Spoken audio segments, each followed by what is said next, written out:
Thank you for listening to our mystery audiobook channel.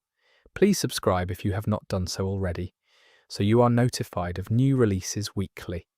And now, for the feature presentation, Death at Elmwick Hall. Chapter 1. The Invitation to Elmwick. It was a foggy and misty day in London, the kind of cold that felt like it seeped into your bones. Inside Scotland Yard, the fire in Inspector Price's hearth cracked wearily against the chill. Price, a man of precise habits and a face carved by stern logic, sat reviewing a dossier on a burglary in Whitechapel when the knock came. "Come in," he said. Constable Bennet entered, slightly winded and holding an envelope of fine ivory paper sealed with an elaborate crimson wax crest. "This arrived for you by courier, sir, marked private." Price accepted it silently. His eyes narrowed at the seal, two rearing stags flanking a clock tower. He retrieved his letter opener and slit the envelope with a single motion. Inside was a neatly folded letter written in an old-fashioned slanted hand. Elmwick Hall, Barrington on Hill, Wiltshire. "My dear Inspector Price, I trust this letter finds you in the grasp of your usual efficiency. Permit me a most unusual request. I find myself in possession of a foreboding premonition, namely, that someone within my household means to do me harm.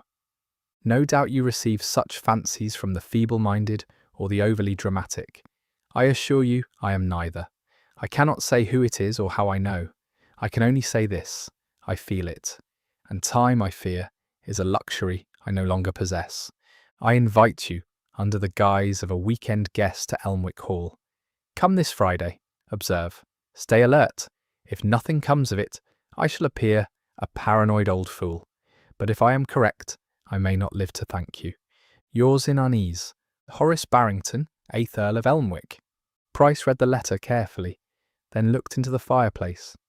He had met Lord Barrington once at a parliamentary function, years ago, an intelligent, biting man, with a distaste for mediocrity. Not the type to cry wolf. "Bennet," he said finally, handing the letter over, "tell Mrs. Cauldron to prepare a travel bag. I'll be leaving for Wiltshire in the morning." "Wiltshire, sir?" The constable blinked. "Bit of a holiday?" Price stood and reached for his hat. "No, Bennet," he murmured, slipping the letter into his coat. "I suspect a storm is gathering, and this may be our only chance to stand before the thunder." The motor wound up a narrow, sloping road that cut through a sleeping forest of beech and birch. When the inspector arrived at Elmwick Hall, the driver tipped his cap and handed over his single bag. The estate itself was a sprawling, ivy-laced manor with crooked chimneys, mullioned windows, and a great central tower that loomed like a silent sentry. The air was tinged with damp stone and old smoke. A butler with a skeletal frame opened the door. "Inspector Price, I presume," he said, bowing. "I am Crail. His lordship is expecting you." Price nodded and stepped inside. Portraits of grim ancestors lined the walls, and a brass clock near the stairwell ticked too slowly, as though reluctant to mark the passing of time. Crail led him to the drawing room, where a fire smouldered, and there, by the window, stood Lord Horace Barrington. He was tall even in age, with silver hair combed back from a severe face. He turned as Price entered, his hawkish eyes sharpening. "Inspector," he said, extending a hand. "You came. Good. I was beginning to fear I'd be murdered before I had the chance to be paranoid." Price took his hand. "You've always had a flair for drama, my lord. And you've always had a nose for rot beneath polished surfaces. I need that now. Tell me plainly, Lord Barrington, who do you suspect?" The Earl hesitated only a moment before replying. "Everyone." Chapter 2. A Gathering of Shadows. The drawing-room at Elmwick Hall was the kind that spoke in hushed tones. Wainscoted in dark oak, with tapestries older than empires, and books too fragile to be touched, it was the kind of room that remembered more secrets than any man alive. Lord Horace poured 2 glasses of port and handed one to Inspector Price. His hand trembled slightly. "You must think me foolish," he said, an ageing man with more enemies in his mind than in the world. Price took the glass but did not drink. I think men of your age tend to remember things others forget, including who might want you dead. A hollow chuckle escaped the Earl. You haven't lost your edge, Price? Good, because you'll need it here. Footsteps interrupted them, and a young woman entered the room, tall, pale, and composed, with auburn hair swept back in a chignon and a velvet ribbon at her throat. Her expression hovered somewhere between politeness and wariness. "Ah," said Horace. "Clara, allow me to introduce Inspector Price of Scotland Yard. He's a guest. Clara Redfern is my ward. She's lived here since she was 16. Clara nodded. "How do you do, Inspector?" Miss Redfern. As she poured herself tea from a silver pot, Clara asked, "What brings a man from Scotland Yard to our secluded old hall?" Horace replied, before Price could. "Inspector Price and I are discussing security. Nothing more?" Her eyes flitted between the two men. "Of course." When she exited, Price leaned in. "She doesn't trust you." "She doesn't trust anyone. That's part of why I brought you." Horace led Price through the house as thunder began to roll beyond the hills. They passed long hallways where oil portraits loomed and stopped outside a heavy door. "This," Horace said, pushing it open, "is the blue parlour. You'll find most of them in here." Price stepped into a room that, despite its name, was crimson from carpet to curtain. Inside, gathered like actors waiting for their cues, were the other members of the household. Lady Beatrice Barrington, dressed in lavender silk, lounged with a cigarette in one hand and a book in the other. She was striking, statuesque, and at least 20 years younger than her husband. "My dear," said Horace, "this is Inspector Price. He'll be joining us for the weekend." "A policeman?" she said, smiling without warmth. "How exciting. Are you here to monitor our table manners?" Seated near the hearth was James Barrington, Horace's only son from his late first marriage. His brown hair was tousled, and a flask peeked from the inside of his jacket. He barely looked up from his glass. "There's always trouble when father starts inviting yard men," he muttered. Dr. Ambrose Fenn, the family physician, was standing by the sideboard fixing a drink. He was wiry and pale, with hands that trembled when he thought no one was looking. "Inspector," he said smoothly. "A pleasure. I do hope no one's ill." And finally, in the corner, a small man with a receding hairline and pince-nez spectacles looked up from a chessboard. Mr. Lyle Carraway, the family solicitor. "I'd say this household is overdue for some law and order," he said, with a quiet smile. "The family has grown theatrical of late." Price watched them all with calm precision, absorbing their tones, their glances, their positions in the room. As the grandfather clock in the hallway struck 6, echoing through the halls with a strange metallic resonance, the conversation turned to idle things. But beneath the surface, Inspector Price could feel the weight of unease. It wasn't just Horace. Everyone in Elmwick Hall was hiding something. Later that evening, in his guest chamber, Price sat in a wing-back chair and opened a small leather notebook. He began scribbling observations. Beatrice Barrington, opportunist, younger wife, sharp, possibly resentful. James Barrington, intoxicated or disinterested, resents father, watch closely. Clara Redfern, quiet, possibly frightened, much unsaid.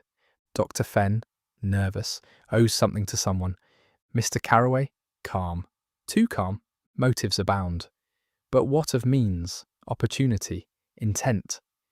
Just then a clock somewhere in the house chimed once, a soft, solitary note. And Inspector Price had the sudden, unshakable sense that there was something very peculiar about this place. Chapter 3. Death Strikes at Midnight. The rain beat steadily against the tall windows of Elmwick Hall that night. The dinner table, long enough to seat 24, was sparsely populated, the empty chairs only accentuating the tension that simmered among the 6 present guests. Lord Barrington sat at the head, face gaunt in the candlelight, barely touching the roasted pheasant on his plate. His appetite, like his spirit, seemed to have dwindled. Across from him sat Lady Beatrice, dressed in a gown of muted green, her dark hair wound tightly into a bun. She wore pearls around her neck and a smile that did not extend to her eyes. To the Earl's left, James slouched with his wineglass, his eyes bloodshot, his fork idle. "Would someone please pass the salt?" he muttered. "I believe," Clara said, her voice cool and measured, "you already have it." Dr. Ambrose Fenn, seated beside her, offered a nervous chuckle. "Well, it seems at least one family tradition survives. Mealtime tension." Mr. Carroway sat at the far end, inspecting his soup with a kind of mild academic curiosity, barely participating in the conversation. Inspector Price, seated midway down the table, remained largely silent. He preferred watching, weighing. It was like observing a pack of wolves, each snarling politely while keeping their fangs hidden. At precisely 8 o'clock, the butler Crail entered and whispered something into Lord Barrington's ear. The Earl nodded solemnly and rose. "If you'll excuse me," he said, "I shall retire to the study. There are papers to review with Carroway before tomorrow." Price caught the faintest flicker of discomfort on Carroway's face. "Do you often work this late, my lord?" he asked casually. Barrington's voice was terse. "Lately, Inspector, I find it difficult to sleep." With that he departed, cane tapping down the long hall. Inspector Price had just extinguished his candle when the sound came, a deep, sonorous toll from the grandfather clock in the main hall. It struck midnight.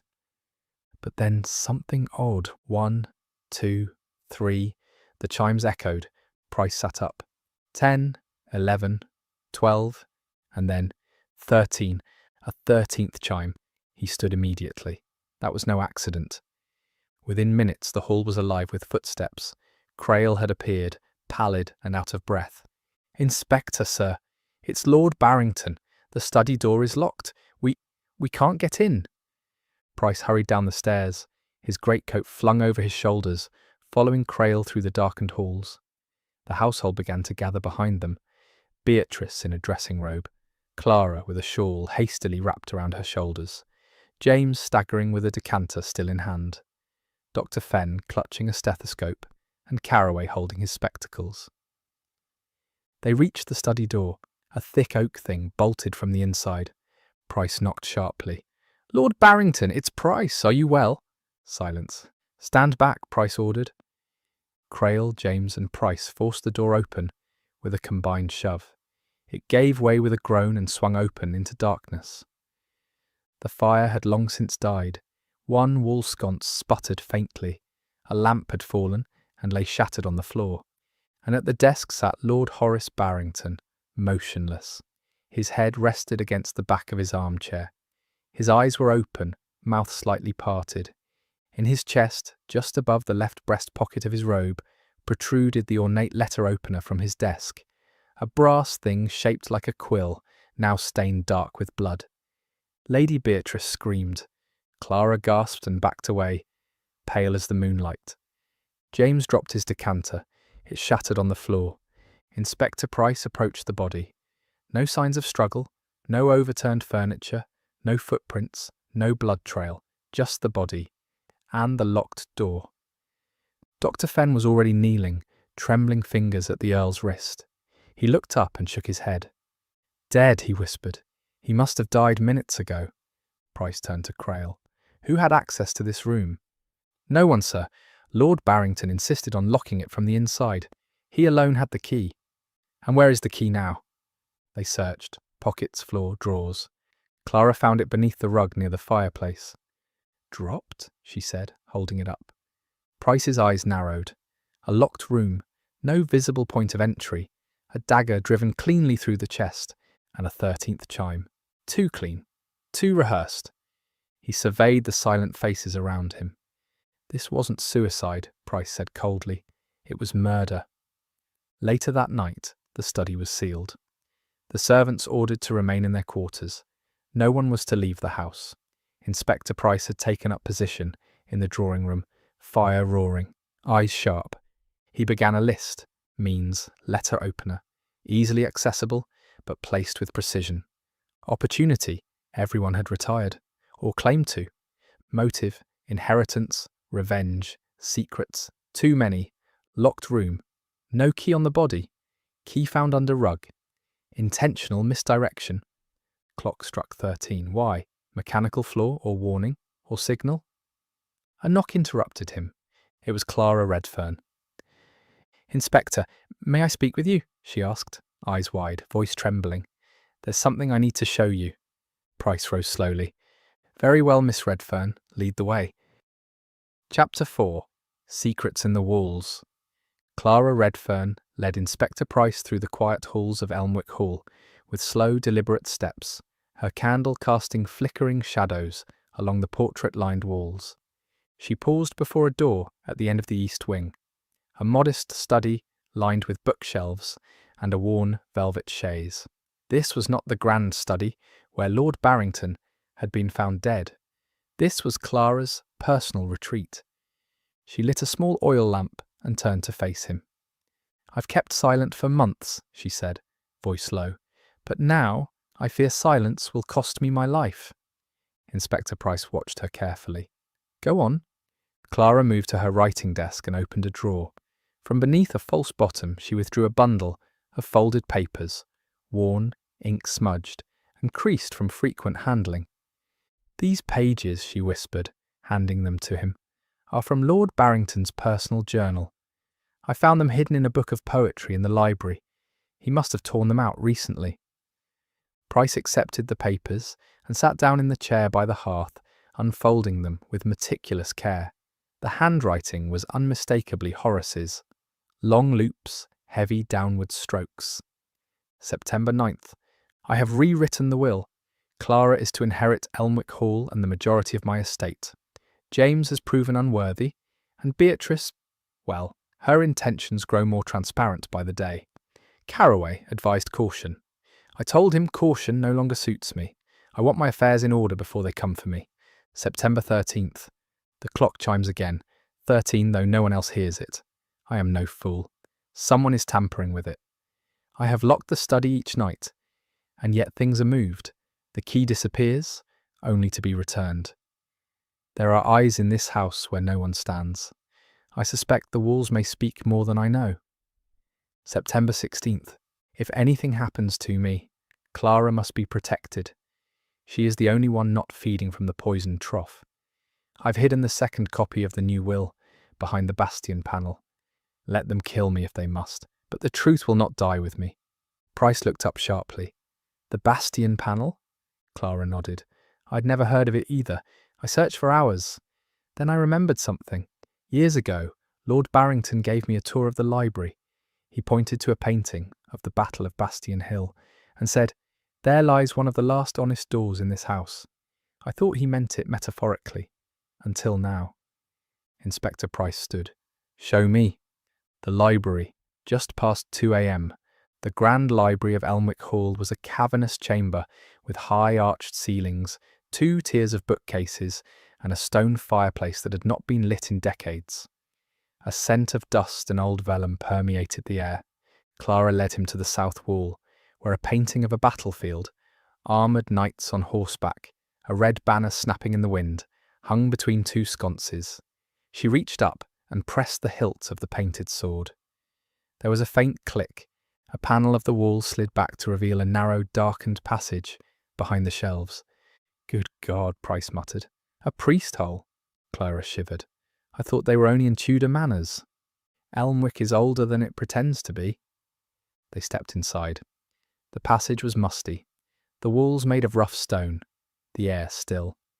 After 20 paces they reached a small cubby hollowed into the wall, where a wooden box rested, wrapped in oilcloth. Price opened it with care. Inside lay a document, a will signed and dated a mere fortnight ago. He scanned the contents. It clearly named Clara as the primary beneficiary of the estate, cutting out both Beatrice and James entirely. "Well," he said grimly, "there's your motive." Clara shook her head. "I didn't know, I swear it. I would have never." Price raised a hand. "I believe you, but someone else did know. And now I suspect Lord Barrington's death wasn't just about money. It was about this will never seeing daylight." He examined the corridor carefully. Dust and cobwebs hung undisturbed. Yet He crouched and touched a scuff mark on the floor. Fresh. Someone's used this passage recently. They returned to the main library. Price stepped out into the hall, where Crail stood like a ghost at the end of the corridor. "Sir," the butler said stiffly, "Mr. Carroway requests a word. He says it concerns the late Lord's legal affairs." Price's eyes narrowed. "Tell him I'll join him in 10 minutes. Crail hesitated. He also asked whether the will was found." Price offered no reaction. "Did he now?" Inspector's notes, 4 a.m. Price returned to his chamber and opened his case. He began scribbling furiously in his notebook. Revised will. Found in secret corridor. Clara sole beneficiary. Others disinherited. Barrington knew he would be killed. Clock chimes tampered with. Y13, signal, code, fresh scuff marks in passage. Recently used? Key question. Who knew about the Bastion panel?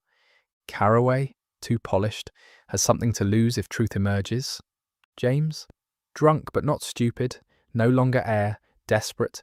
Beatrice? Cold and controlled, no visible grief. Dr. Fenn? Nervous, possibly manipulated. He closed the notebook and poured himself a measure of brandy from the decanter. The house was like a giant game board. The pieces had been placed. The king had been taken. Now came the turn of the queen. Chapter 5. The Whispering Clock. The grandfather clock stood just beyond the vestibule of Elmwick Hall, facing the grand staircase. Its tall mahogany frame was carved with hunting scenes and a vine motif, and the glass window revealed ornate brass hands and the slow swing of the pendulum beneath. At a glance, it was simply a magnificent relic of another era. But to Inspector Price, it had become a suspect. After breakfast, an awkward, silent affair, marked by red-rimmed eyes and untouched plates, Price waited for the household to disperse before approaching the clock. He examined it carefully, lifting the glass pane and noting the winding key still in its side. A faint scent of oil hung in the air. "Peculiar," he muttered. Clocks like this did not toll 13 unless forced. Either someone had tampered with the internal mechanism or replaced it entirely. He turned to Crail, who had just stepped into the corridor with a tray of toast and marmalade. "Crail," said Price, "who is responsible for winding the clock?" "That would be Hargreaves, sir, the house steward, though he only comes twice a week." "Where is he now?" "He left Tuesday afternoon, sir, due to return tomorrow." Perfect timing, Price thought grimly. The chimes had gone rogue on Thursday night, the night Lord Barrington died. "Is there anyone else in the house with knowledge of the clock's workings?" Crail hesitated. His lordship himself often insisted on adjusting it. He was rather particular, especially these last few weeks. Wouldn't even let me dust it. Why? He believed someone had been tampering with it, said it spoke to him differently. Price crouched, inspecting the base. His fingers brushed something beneath the wooden footing, a tiny coil of copper wire. He gently extracted it. It wasn't part of the clock. It was modern, thin, precisely wound. Not a clockwork device, Price realised. An electrical trigger. Later that morning, Price journeyed to the village of Barrington on Hill. He located Mr. Wallace Titherley, the clockmaker, whose brass plaque still hung crookedly over his dusty storefront. Titherley was a stooped man with tufts of white hair and spectacles thick enough to see through lies. "Elmwick Hall's clock," he said, puffing a pipe. "Ah, yes, I serviced it about 6 years ago. Beautiful mechanism. Built in Paris, 1802. Chimes only 12. No variation. Could anyone alter it to chime 13? Only if they were mad or wanted to frighten someone." Price laid the copper wire on the workbench. Titherley frowned. "Not mine, that's electrical." He adjusted his spectacles. "You see the soldering mark there? Someone's wired a remote trip to the hammer. This isn't just a chime, it's a message." Price returned to the estate before noon. As he crossed the threshold, the sound of raised voices drew him toward the drawing room. "And I will not be questioned like a criminal," Lady Beatrice shouted. "You are a suspect," Clara snapped, standing with her arms folded. Don't pretend you mourn him, Mr. Carroway intervened. Enough, please. This isn't a courtroom. Perhaps it should be, said James, darkly from the corner, holding a snifter of brandy. It's what Father would have wanted. Price entered just as Beatrice turned on her heel. Inspector, she said coolly, do tell me, have you uncovered any more whispers in the wallpaper, or are we now interrogating household clocks? I've uncovered enough, Price said. The chimes last night were engineered. An electrical trigger was placed inside the mechanism. Someone in this house used that signal to coordinate the moment of Lord Barrington's death. The room fell still. Are you suggesting, Carroway said slowly, that the clock was used to time the murder? Yes, Price replied, or to distract the household. Either way, it's no coincidence. Dr. Fenn swallowed hard. Dear God, Lady Beatrice looked amused. Well, how marvellously theatrical. Not theatrical, Lady Barrington, Price said quietly. Precise, cold, and rehearsed. He turned to James. Where were you between 11 and midnight? James blinked. I was in the study. All eyes turned. With Father? Clara asked, voice tight. James sat straighter. Number, the smaller study. My own. I drank half a bottle of Glenarm, then passed out in the armchair. Alone. If that's not alibi enough, blame the brandy. And you, Mr. Carroway? Price continued. Carroway cleared his throat. In the library, reviewing some of Lord Barrington's ledgers. I'd assumed we'd meet later to sign something. He was vague earlier in the evening. Did he tell you he'd changed the will? Price asked suddenly. Carroway paled. No, he said slowly, he didn't. Price observed his reaction carefully. Too careful. Too measured. Carroway was hiding something. He moved to Clara next. Last night, after we found the body, you said you'd gone upstairs to fetch a shawl. Yes, she replied. Then I heard shouting, Crail calling for help. And Lady Beatrice? Beatrice smiled thinly. I was in the music room, playing Debussy. Ask Crail. He walked past me at least twice. Price nodded, then said, One final thing. Does anyone recognise this? He held up the coil of copper wire. Silence. Then Clara stepped forward. That looks like the same wire Lord Barrington kept in his drawer. He used it to repair an old Morse machine from his service days. He was fascinated by signals. Carroway spoke up, voice sharp. He did have an obsession with codes and war tricks. Perhaps the 13th chime was something he arranged. To what end? Price asked, eyes narrowing. To startle us, or perhaps he knew his time was near and wanted to mark it. Or, Price replied coolly, perhaps he was warning us. After dinner that evening, Price revisited the late Lord Barrington's study, sealed since the night of the murder.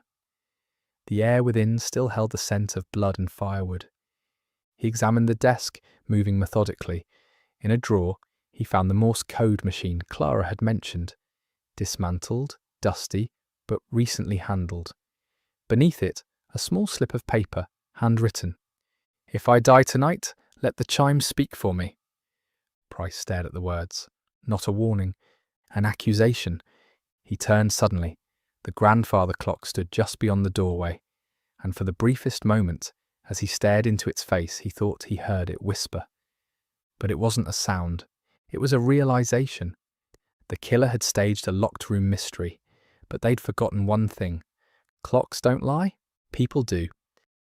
Chapter 6, The Last Testament. Inspector Price had barely slept. His notebook had grown thick with scribbles, cross-references, and diagrams of the estate. One item stood at the centre of every theory. The will. That single document, hidden behind the bastion panel, was not merely a motive. It was a catalyst. At 10 o'clock sharp, Inspector Price assembled the entire household in the drawing room. Clara sat rigidly upright on the velvet settee, pale but composed. James stood by the decanter table, though the brandy inside remained untouched for once. Lady Beatrice reclined with theatrical grace by the fireplace, gloved fingers toying with a cameo brooch. Dr. Fenn was pacing slightly, muttering, and Mr. Carroway perched on the edge of a chair, like a man prepared to bolt.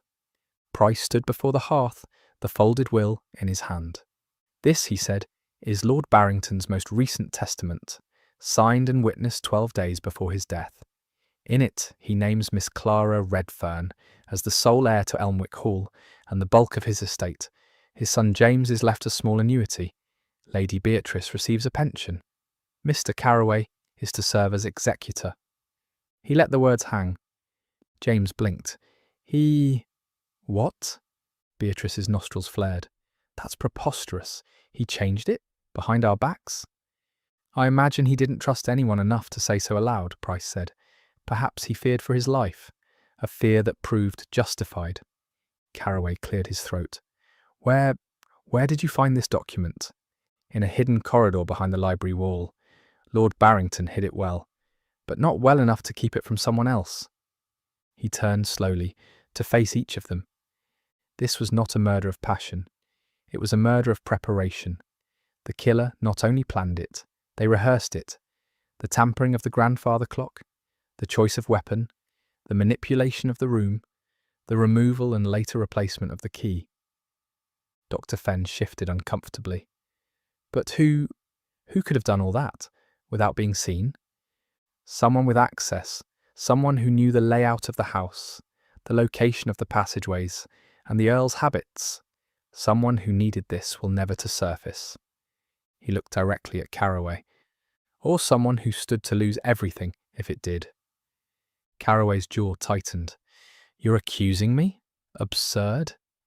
You told me yesterday you weren't aware the will had been changed, and yet this morning Crail informed me you asked specifically if the will had been found." Carraway said nothing. "You knew it existed, which means you lied." Beatrice's eyes lit with sudden interest. "So he did it then?" "Not alone," Price said, turning sharply. "This crime required more than legal manoeuvring. It required stealth, knowledge of the estate, and someone willing to get their hands dirty." He walked to the fireplace and removed a small folded item from his coat. He opened it carefully and laid it on the table. A blood-stained white handkerchief, embroidered with the initials B.B. Lady Beatrice froze. "I found this," Price said, "in the false bottom of the hallway cabinet near the service entrance. Hidden hastily, not burned. There's a small nick in the linen, likely torn when removing the letter opener from Lord Barrington's chest. You were in the music room, you claimed, but Crail never actually saw you playing. He only heard music from the old phonograph, and the door was ajar." Beatrice's voice trembled. "That's ridiculous. What possible reason would I have to murder my husband?" Price turned back to the group. "Shall I explain?" "You discovered," he said, addressing the room, "that Lord Barrington had rewritten his will in Clara's favour. You, Lady Beatrice, and you, Mr. Carraway, were both aware of the change. Perhaps Lord Barrington confided in one of you, or perhaps one of you simply found it. Regardless, you knew you had only days before he made the change legally binding." He glanced at Carraway. "You stalled the process, claimed delays, suggested additional reviews. In the meantime, the two of you, desperate to preserve your share of the estate, conspired. You planned the perfect crime, a locked room murder meant to look like suicide. You used Lord Barrington's own obsession, with messages and signals against him. The clock chime, 13, would throw suspicion off balance. You had access to the electrical mechanism and installed it yourself. When Lord Barrington entered his study that night, he was met not with safety, but his executioners." James looked stunned. "Both of them? My stepmother and the solicitor?" Clara asked quietly. "How did they get in if the door was locked from the inside?" Price answered. "Through the library passage, the one hidden behind the bastion panel, the same one Lord Barrington used to hide the will. You entered through there. After the deed, you left through the same path, dropped the key onto the floor, beneath the rug, and returned to your rooms. You assumed no one would ever look behind the panel again." Carraway spoke, voice like steel. "You have no proof." "I have enough." Price stepped aside and opened the door. 2 constables entered, along with Hargreaves, the house steward. Price continued, Hargreaves returned this morning. He confirmed that on Monday evening he found both of you in the grandfather clock chamber, under the pretext of checking the hinges. He also found traces of the same copper wiring. Furthermore, Clara's handwriting matched the note Lord Barrington left. She copied it down from his diary days before it was stolen. We matched it against the paper torn from his journal. Pages you removed, Mr. Carroway, to hide the truth. Carroway stood slowly, gaze hollow. Lady Beatrice rose as well, but her voice was ice. You'd take the word of a servant?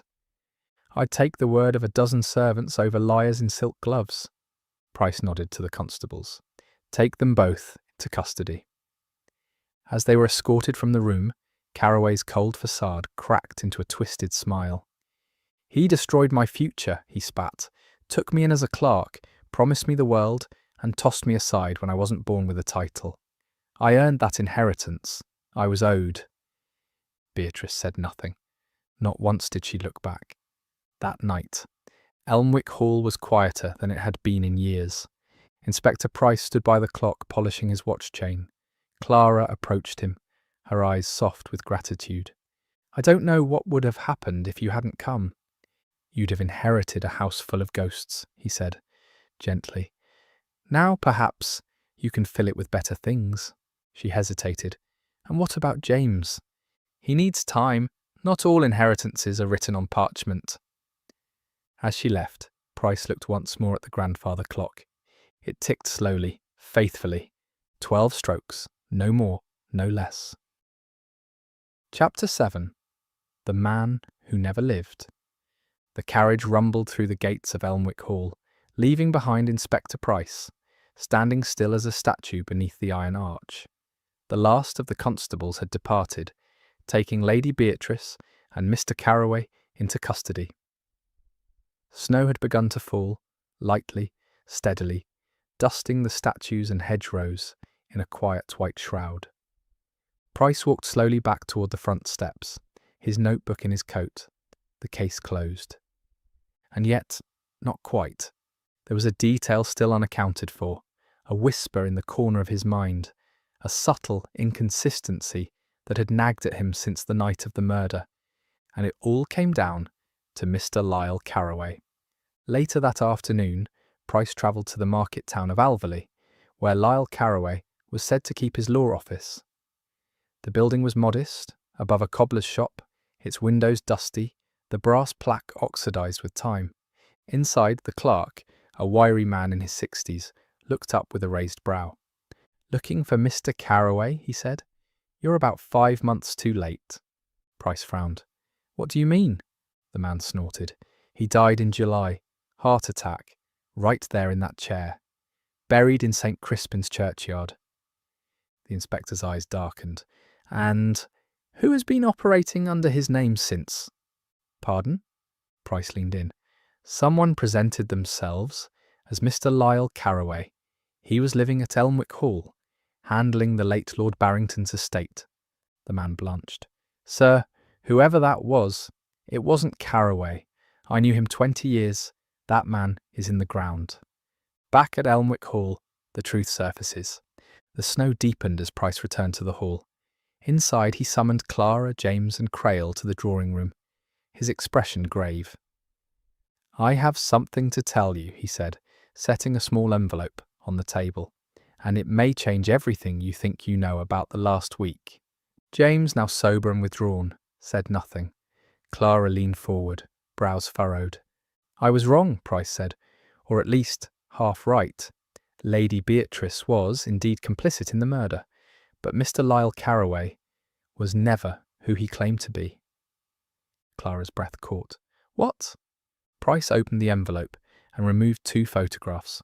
One was a black and white studio portrait of the real Lyle Carroway, a man in his mid-60s, balding, with sharp cheeks and a reserved expression. The other was a photograph taken from the hall's mantelpiece of the Carroway who had lived with them these past months. They were not the same man. "The real Carroway died 5 months ago," Price said. "The man who moved into Elmwick Hall used his name, credentials, and wardrobe. But he was an imposter, likely a disgraced former barrister or forger with connections to the family. I suspect he approached Lady Beatrice shortly after learning of the will revision and convinced her to act in concert. James whispered. Then who was he?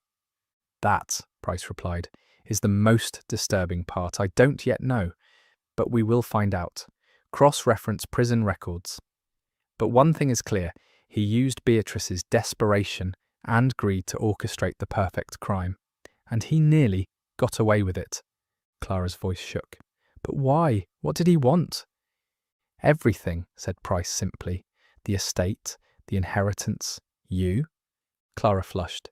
He did propose marriage to me once. I thought it was a joke. He wasn't joking. Once you inherited, he would have married you. Quietly claimed what Beatrice couldn't. And eventually, well... The implication hung in the air. James finally spoke, and Beatrice never knew. She believed he was Caraway, that he was doing this for both of them. But when he tampered with the will and arranged for your father's death, he altered a copy for his gain, not hers. He forged a codicil, placing himself as co-executor. I found it hidden in the wall, safe, unsigned. Likely to be used later, once Clara became legally dependent on him. Crail, who had said little throughout the case, now murmured, "The Earl always said the greatest danger came not from strangers, but from the masks we let into our homes." 1 week later, the final note. Inspector Price returned to London and submitted his report to the Crown Prosecutor's office. Lady Beatrice awaited trial. The body of the impostor, whose real name turned out to be Thomas Ashby, was buried in a pauper's grave outside Wiltshire after no family came forward to claim him. Ashby had once been a promising solicitor, struck from the rolls for embezzlement, a man who vanished from society's gaze until he re-emerged, rebranded and deadly. At Scotland Yard, Price filed the case under the Elmwick affair. In his final notes he wrote, "It is said that the dead cannot speak, but at Elmwick Hall a chime told the truth, even when every tongue in the house lied. I have never been fond of clocks, but I now respect their honesty." He closed the file, and for the first time in weeks, he allowed himself a smile. Epilogue. Elmwick Reborn. Spring came early that year. The frost melted, and the roses in the gardens bloomed bright as blood against the stone walls of Elmwick Hall. Clara Redfern, now legally the Lady of Elmwick, walked the corridors, not as a ward, but as a steward of legacy. She dismissed the brooding portraits of past earls to the storage vault and replaced them with art from the village. She opened the library to the local schoolchildren. She hosted dinners with laughter and light. And in the front hall, the grandfather clock stood tall and proud. Every evening, as the sun set over the Wiltshire hills, it struck 12 times. No more, no less, and never again 13.